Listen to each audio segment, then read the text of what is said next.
ময়দানের লড়াই আগেই শুরু হয়ে গিয়েছে।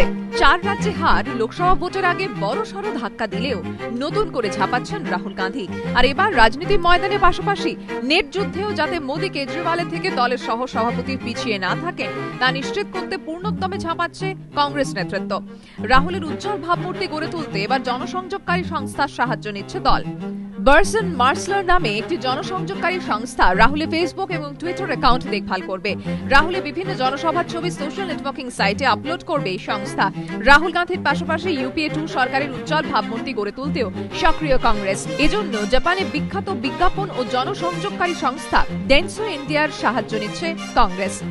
দলীয় সূত্রে খবর, 500 কোটি টাকায় ডেনসো ইন্ডিয়ার সঙ্গে চুক্তি হয়েছে কংগ্রেসের। লোকসভা নির্বাচনের আগে রাহুল গান্ধীর জনসভা, ইউপিএ সরকারের আর্থিক নীতি, সামাজিক প্রকল্পের মতো নানা বিষয় মুদ্রণ ও বৈদ্যুতিক সংবাদ মাধ্যমের মধ্য দিয়ে মানুষের কাছে তুলে ধরবে জাপানের এই বিখ্যাত বিজ্ঞাপন ও জনসংযোগকারী সংস্থা। রাহুল গান্ধী ব্যক্তিগতভাবে এই চুক্তিতে ছাড়পত্র দিয়েছেন এবং প্রচারের রূপরেখা স্থির করতে গুরুত্বপূর্ণ ভূমিকা নিচ্ছেন বলে সূত্রের খবর। 14 জানুয়ারি পর্যন্ত বিজ্ঞাপনের শুটিং হবে, তারপর 17 তারিখ এআইসিসির বৈঠকে সেই বিজ্ঞাপন দেখানো হবে।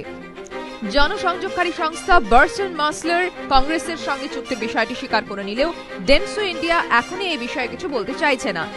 এদিকে প্রশ্ন উঠছে, নানা অভিযোগে জর্জরিত এবং 4 রাজ্যে বিধানসভা নির্বাচনে হারের পর ব্যাকফুটে চলে যাওয়া কংগ্রেসকে কতটা সাহায্য করবে জনসংযোগকারী ও বিজ্ঞাপন সংস্থাগুলির প্রচার কৌশল।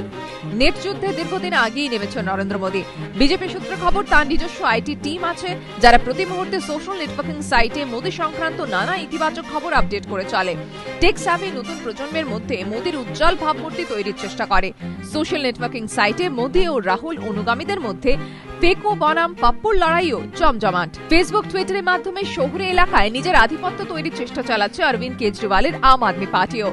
এই পরিস্থিতিতে তাই বিন্দুমাত্র পিছিয়ে না থাকতে রাহুলের এই হাইটেক কৌশল বলেই মনে করছে রাজনৈতিক মহল।